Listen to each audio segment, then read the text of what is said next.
নেহেৰু যুৱ সংঘৰ সৌজন্যত তৌমুৰা আঞ্চলিক 18তম বাৰ্ষিক ৰঙালী বিহু পালন। বিহু বুলি ক'লে যে গোটেই বহাগৰ মাহটো অসমীয়াৰ মাজত আনন্দ উল্লাহ। 30 বহাগৰ সোমবাৰে এদিনীয়া বৰ্ণাঢ্য কাৰ্যসূচীৰে অনুষ্ঠিত হয় হেঁপাহৰ বিহু সন্মিলনীখনে।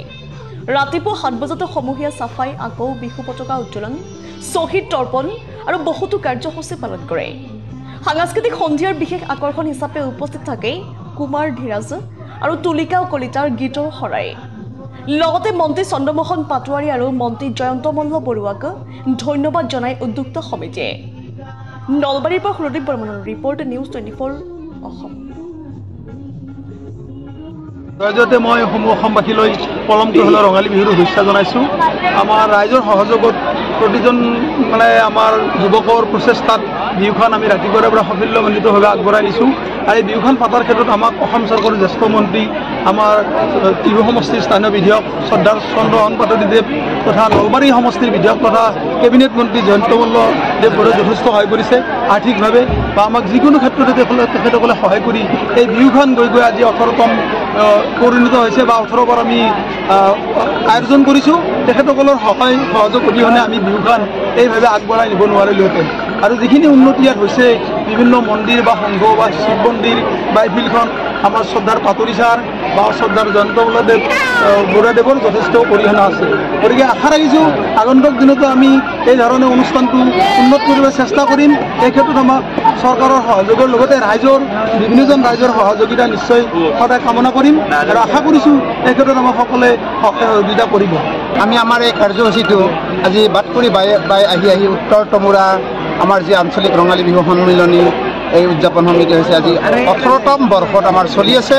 এই 18তম বৰ্ষত আমাৰ ইতিমধ্যে আহি আমি অন্তিম কাৰ্যসূচীৰ ফালে আমি ধাৱমান হৈছোঁ। আজি দিনজোৰা কাৰ্যসূচী আমাৰ বিভিন্ন ধৰণৰ আছিল। আমাৰ সামূহিক চাফাই, তাৰপিছত পতাকা উত্তোলন আৰু আমাৰ জ্যেষ্ঠ নাগৰিকসকলক আমি সম্বৰ্ধনা জনাইছিলোঁ আৰু গছপুলি ৰোপণ কৰিছিলোঁ। আমি আমাৰ এই চৌপাশৰ পৰিৱেশটো আমি সুন্দৰ কৰাত আমি আৰম্ভণিৰ পৰাই অগ্ৰণী ভূমিকা গ্ৰহণ কৰাৰ বাবে আমি চেষ্টা কৰি আছোঁ। আৰু সেই আৰম্ভণি বৰ্ষতে ৰোপণ কৰা গছপুলি আজি চৌদিশে চিৰসেউজ কৰিবলৈ সক্ষম হৈছে। আৰু আবেলি ভাগতো আমি বিভিন্ন ধৰণৰ ছাত্ৰ ছাত্ৰীসকলৰ বৌদ্ধিক মানসিক বিকাশৰ উৎকৰ্ষ সাধনৰ অৰ্থে আমি বিভিন্ন ধৰণৰ প্ৰতিযোগিতা, কুইজ, কবিতা, তৰ্ক আদি বিভিন্ন ধৰণৰ নৃত্য প্ৰতিযোগিতাকে আদি কৰি আমি অনুষ্ঠিত কৰিছোঁ। আৰু বিভিন্ন দূৰ দূৰণিৰ পৰা প্ৰতিযোগী আহি ইয়াত আমাৰ সুন্দৰভাৱে সহযোগ কৰিছে। আৰু ৰাইজৰ যি সহযোগ, সেই সহযোগক আমি সন্মান জনাবই লাগিব।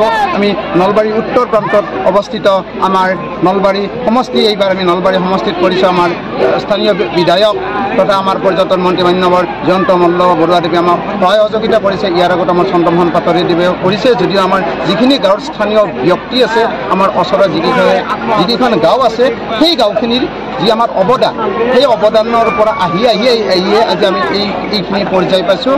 আৰু আহি আজি আমাৰ তাতে সুন্দৰ পৰিৱেশ সৃষ্টি হৈছে। আৰু আজি এতিয়া আমাৰ সাংস্কৃতিক নিশাৰ কাৰ্যসূচী আছে। কুমাৰ ধীৰাজৰ গীতৰ শৰাই আৰু তেওঁৰ লগত সহযোগ কৰিছে তুলিকা কলিতাই। আৰু এতিয়া আমাৰ চেমৰা সাংস্কৃতিক গোষ্ঠী আছে। আমি সকলোকে ধন্যবাদ জনাইছোঁ। আৰু ধন্যবাদ নজনালে আমাক দোষেই চুব।